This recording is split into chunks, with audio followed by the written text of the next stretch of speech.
do you think about the defense overall there tonight? The defense, I mean, I think we let them score a lot, more than we'd like to. And I think we're going to see that in film. So tomorrow during practice, we're probably going to get after that a lot. Do you have a preference as far as starting or being like Mr. Energy sixth man? Is there one or the other? I mean, there's no preference in that. I just want to be the best player I can be. So every day I'm going to bring my energy.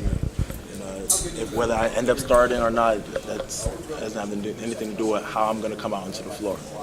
Do you prepare differently knowing if you're going to start or knowing if you're going to come out? Nah, I mean, I got to be prepared at all times. That's one of the main things. You got to stay ready.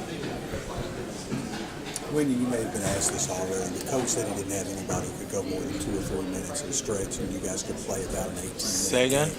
Coach said that he didn't have anybody who could go more than 2 or 3 minutes at a stretch, and that about the best he could get out of you guys right now is an 18-minute game. Is the conditioning tough right now, or is he just trying to send a message to you guys?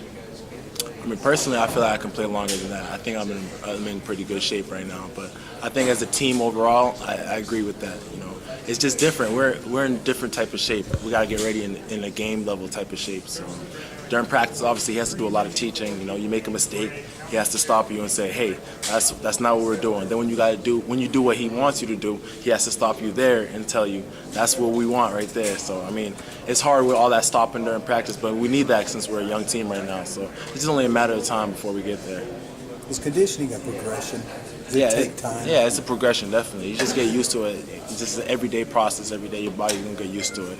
And you just got to focus on it.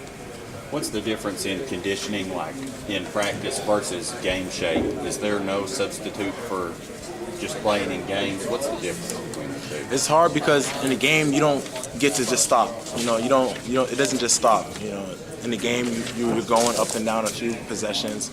And like during practice, like you can run 17s, but that's not the same as being in a game, stopping, going that way. Different type of cuts that we make during games. I mean, basketball is a real athletic sport. So. Does adrenaline have anything to do with that too? Like maybe your adrenaline's going more in a real game than.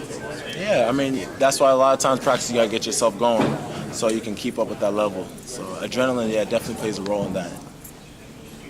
Did I hear you say Kevin Knox is a silent assassin? Silent assassin, definitely. 27, what'd you say, 12 shots he took? Yeah, that's impressive right there. Why does that impress you?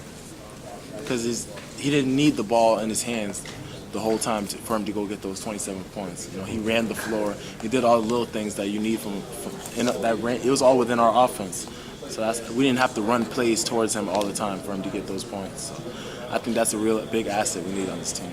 How can that impact things going forward if it stays that way? You know what I'm saying? That's a guaranteed level of scoring from him. You know, that's one of the things for Kevin right there is within our offense. So the ball is still going to be moving around. Other people have different opportunities. He's not a ball stopper. So I think that's a big thing right there.